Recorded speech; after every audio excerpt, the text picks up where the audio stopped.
Hello and a warm welcome to Peter's Heartbeats, a series of really simple life hacks brought to you by Midlife-Chance, the support network around midlife crisis. My name is Peter, and in this heartbeat, I will talk about what helped me most in my own crisis. When my crisis hit me, I acted mostly pure intuitive and a lot of times not rational. Following my intuition was what I urgently needed, but most of my friends did not understand that. They did not understand me nor the process that I was in. My crisis was quite a long process, and at the beginning I didn't have much support. There were many times when I felt really lost and without aim.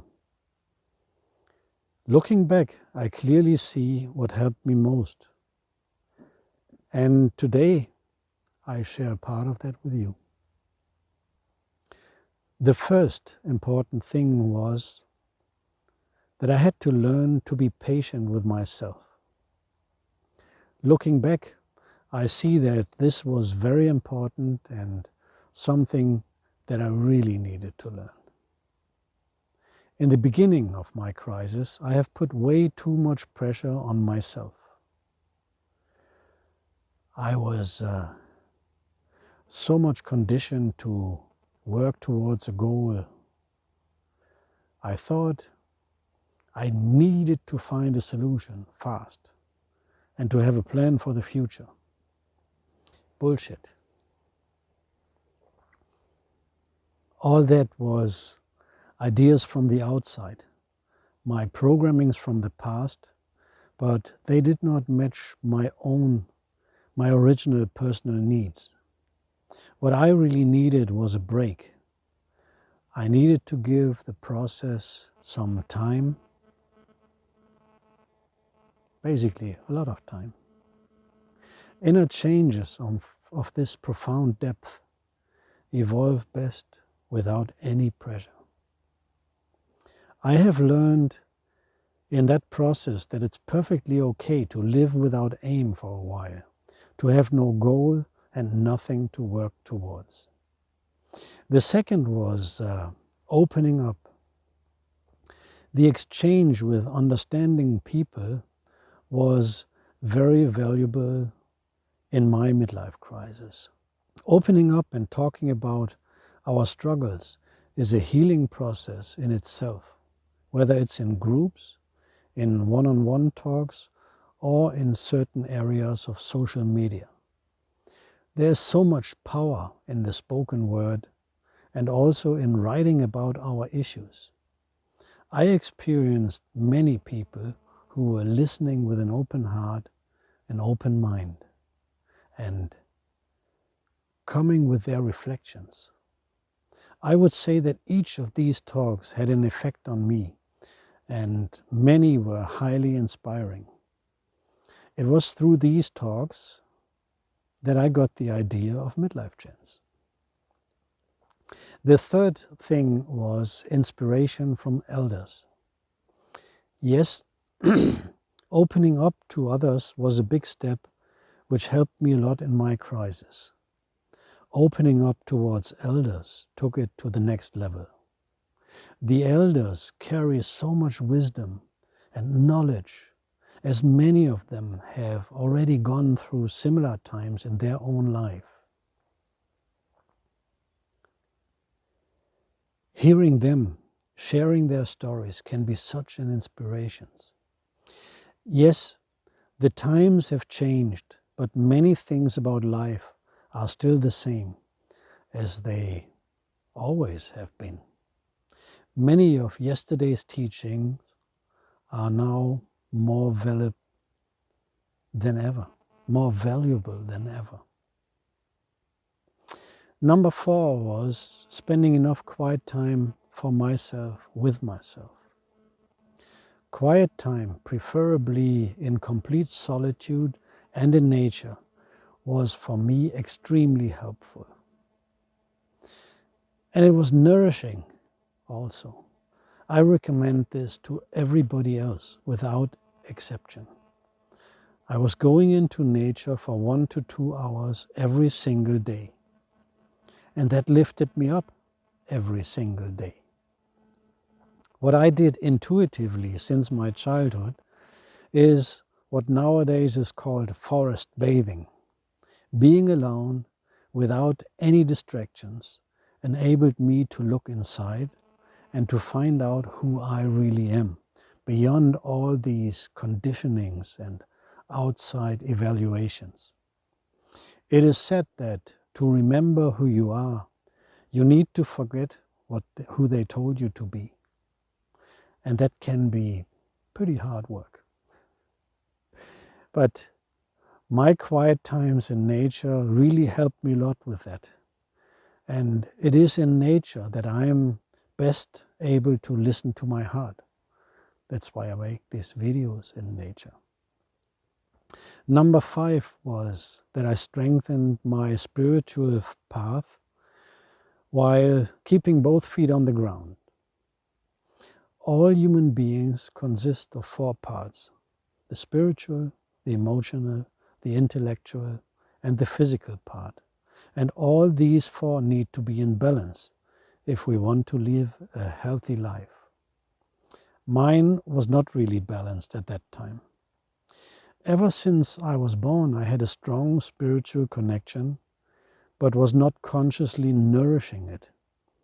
Due to conditionings and common life concepts, I have neglected my spiritual connection. Already long before my crisis, I started to consciously rediscovering this part of me. I tried several things.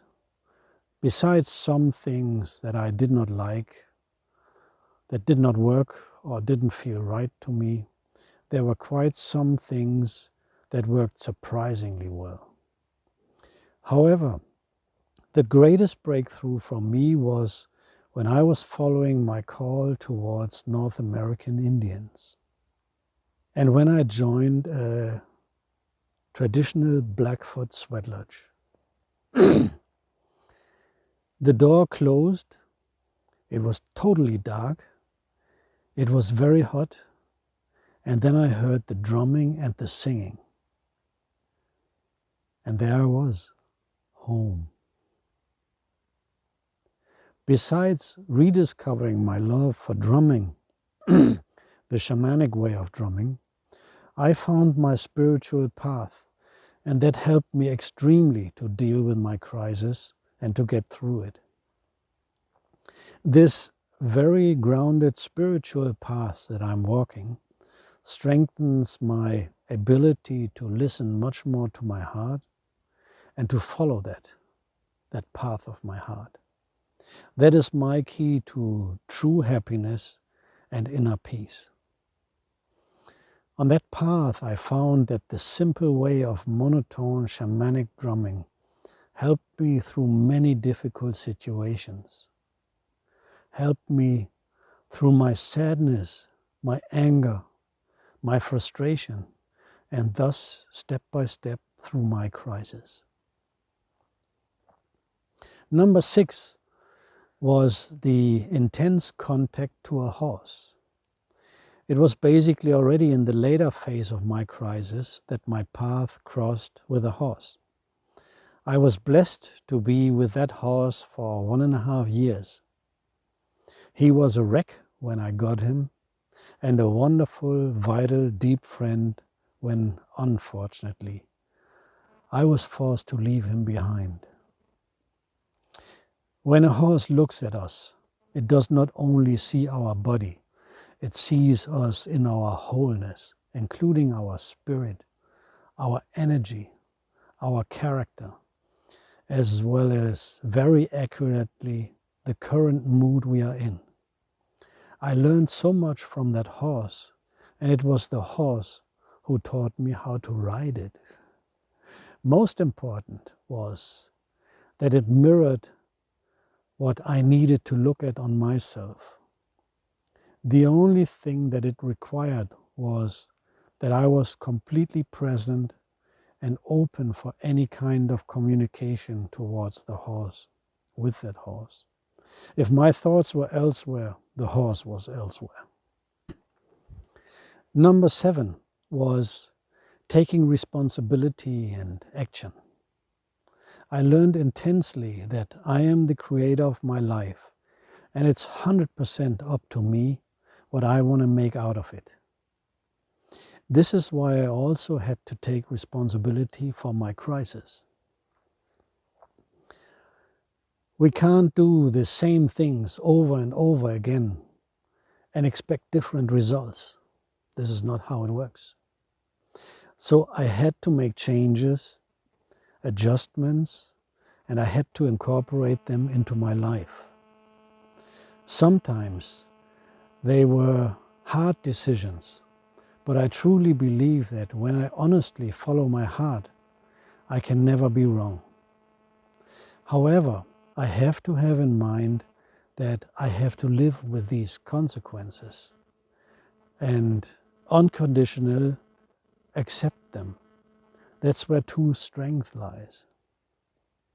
It is perfectly okay to go into a pity hole for a while and to rest, but then we need to take action and pull ourselves up again. So, summing up for me, the important points and things were: number 1, I had to be patient with myself.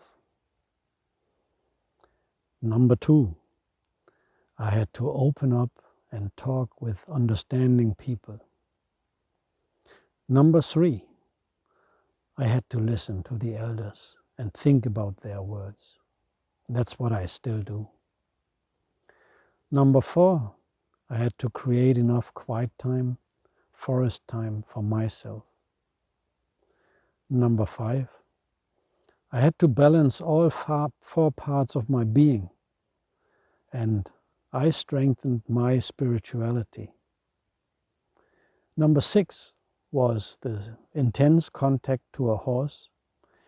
And last but not least, number 7, I took action, I made changes, and I accepted these changes. These were the things that helped me most, and I hope that these words can inspire some of you on your very unique path in life. I see you soon.